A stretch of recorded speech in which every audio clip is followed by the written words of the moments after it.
சிறகடி காசை அடுத்த வர எபிசோடில் பார்த்தீங்கன்னா, ரோகிணியோட பிரச்சனையில மீனா வந்து அடிக்கடி தலையிடுறாங்கன்னு சொல்லிட்டு, மீனாக்கு ஏதாவது பிரச்சனை கொடுக்கணும், அவள் நம்ம சைடே வரக்கூடாதுன்னு சொல்லிட்டு பிளான் பண்ணி சிந்தாமணி கிட்ட ஒரு விஷயத்த சொல்கிறாங்க.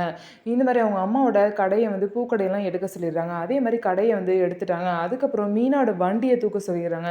அந்த வண்டியையும் பார்த்திங்க அப்படின்னா தூக்கிட்டு போயிடுறாங்க. இது எல்லா விஷயமும் தெரிஞ்ச மீனா பார்த்திங்க அப்படின்னா, ஐயோ நம்ம வண்டி போயிடுச்சுன்னு சொல்லிட்டு ரொம்பவே கஷ்டப்பட்டு வந்து பார்த்திங்க அப்படின்னா வந்து முத்துக்கிட்ட சொல்கிறாங்க. வண்டி தானே நான் கண்டுபிடிச்சிருவேன்னு சொல்லிட்டு முத்துவும் வந்து ஆறுதல் சொல்கிறாங்க. இதுக்கப்புறம் பார்த்திங்க அப்படின்னா ஒரு ஷெட்டில் வந்து நிறையா திருட்டு வண்டியாக இருக்கும். அங்கே போயிட்டு பார்த்திங்க அப்படின்னா முத்து வந்து அந்த வண்டியை தேடுறாங்க. எங்கே என்னோட ஒய்ஃபோட வண்டி இங்கே தான் கண்டிப்பாக இருக்கும், வண்டி இல்லாமல் நான் இங்கேருந்து போக மாட்டேன்னு சொல்லிட்டு அங்கே உள்ளவங்களாம் போட்டு முத்தை அடிக்க ஆரம்பிக்கிறாங்க. உடனே பார்த்திங்கன்னா அவனுங்க அடி வாங்கிட்டு முத்துக்கு பயந்துக்கிட்டு பார்த்திங்க அப்படின்னா எந்த வண்டியை அந்த சிந்தாமணி எடுக்க சொன்ன வண்டி தானே அப்படின்னு சொல்லிட்டு உண்மையை வந்து வளரிடுறாங்க. அதுக்கப்புறம் தான் முத்துக்கு வந்து தெரியுது இது எல்லாமே சிந்தாமணியோட வேலை அப்படின்னு சொல்லிட்டு. ஆனால் இதுக்கு பின்னாடி ரோகிணி இருக்காங்க அப்படிங்கிற விஷயம் தெரியல.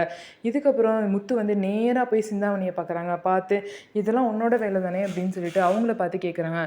ஸோ இதுக்கப்புறம் பார்த்திங்க அப்படின்னா சிந்தாமணி நல்லாவே மாட்டிக்கிட்டாங்க. ஆனால் சிந்தாமணி என்ன பிரச்சனை ஆனாலும் ரோகிணியை காட்டி கொடுக்க மாட்டேன் அப்படின்னு சொல்லியிருக்காங்க. அதனால அவங்க ரோகிணியை காட்டி கொடுக்க மாட்டாங்க.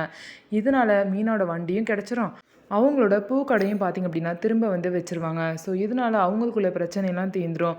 ஆனால் ரோகிணி வந்து கூடிய சீக்கிரம் மாட்ட தான் போகிறாங்க. அவங்க மாட்டினதுக்கப்புறம் முத்து மீனாவும் அவங்கள சும்மாவே விட மாட்டாங்க. ஸோ இதுக்கப்புறம் என்ன நடக்க போகுதுன்னு சொல்லிட்டு வெயிட் பண்ணி பார்க்கலாம். நம்ம வீடியோ உங்களுக்கு பிடிச்சிருந்தா நம்ம வீடியோவை லைக் பண்ணிக்கோங்க. மறக்காமல் நம்மளோட சேனலை சப்ஸ்கிரைப் பண்ணிவிட்டு பாருங்கள்.